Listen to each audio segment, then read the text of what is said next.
Bruce Steinberg and John Cruz were in possession of information that could have implicated both James Comey and Hillary Clinton in several criminal conspiracies. Today, one man is still alive and still telling the story of Clinton-Comey crimes. There's one significant reason why John Cruz and his family are alive, and Bruce Steinberg and his family are all dead. But more about that later on. So, who was Bruce Steinberg? Bruce Steinberg and his entire family perished in a fiery plane crash in Costa Rica that killed 10 people.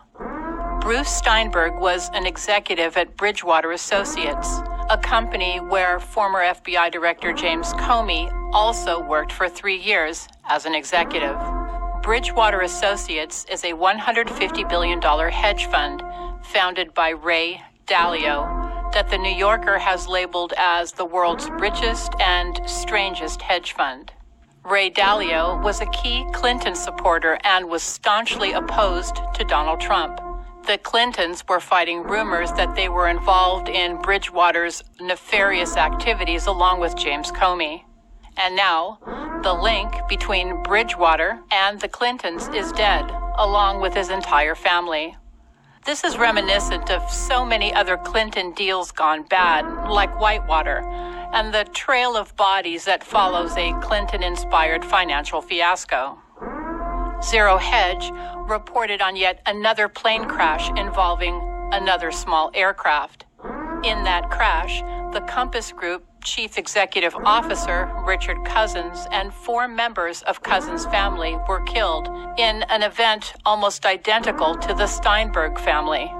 Cousins' seaplane crashed into the Hawkesbury River in Sydney, Australia.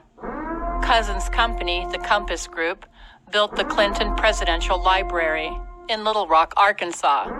And how could Cousins have been a threat to the Clintons? Well, deciding what to put into the presidential library is an arduous task. One has to filter through volumes of documents and material that won't make it into the library.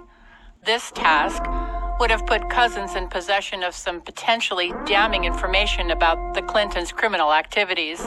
Of course, Cousins, on behalf of his firm, would have had to sign a non-disclosure agreement. However, such an agreement would not have been immune from a federal subpoena for criminal wrongdoing. If I were a criminal investigator, that would be the starting point of any investigation into the Clinton criminal cartel. Are Steinberg and Cousins just another strange set of coincidences, or is there more? One of the United States' leading surgeons who exposed misappropriations of funds by the Clinton Foundation in Haiti has been found dead after being stabbed in the torso. Dr. Dean Lorich was found on the bathroom floor of his New York apartment by his 11-year-old daughter with a knife still stuck in his chest. Those of you who follow WikiLeaks and have investigated Hillary Clinton's emails may recognize Dr. Dean Lorich's name. In 2010, Lorich was part of a relief effort that flew to Haiti as a volunteer to offer his skills for civilians who had been injured during the earthquakes that devastated the region. Within 24 hours of the earthquake, a 13-member team of surgeons, anesthesiologists, and operating room nurses was assembled, with a massive amount of orthopedic operating room equipment, and flew to Port-au-Prince with Dr. Lorich. Bill and Hillary Clinton's charitable Clinton Foundation led the relief effort in Haiti, raising millions of dollars from around the world to help the people recover from the natural disaster. Sadly, most of the funds never reached the people of Haiti, but instead lined the pockets of the Clintons' associates, who were meant to redevelop the nation but never delivered.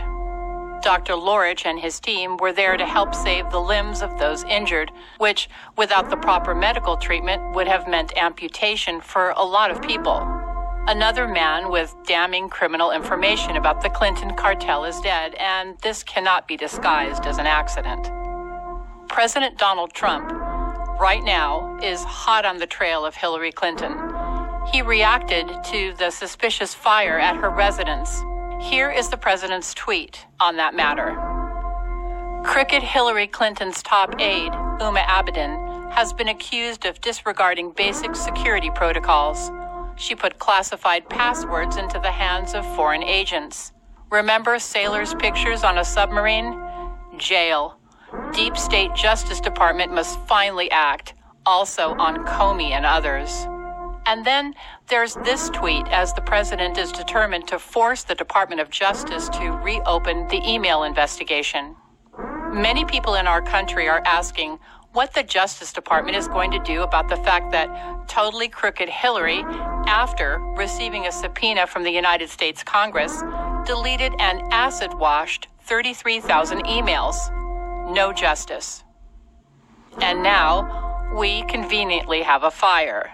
A fire in which potentially incriminating evidence is destroyed just days after these aforementioned Trump tweets, which threatened to reopen the investigation.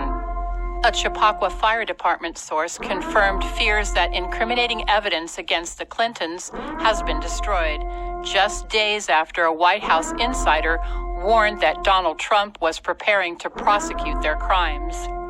I saw smashed up hard drives, melted memory cards, and the charred remains of paper scattered all over the room, and immediately knew the fire must have been started there.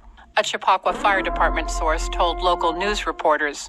I immediately called it a code 1041 and requested a fire marshal, explained the firefighter, after it was made clear that the house fire was put out by Secret Service agents before the fire department arrived.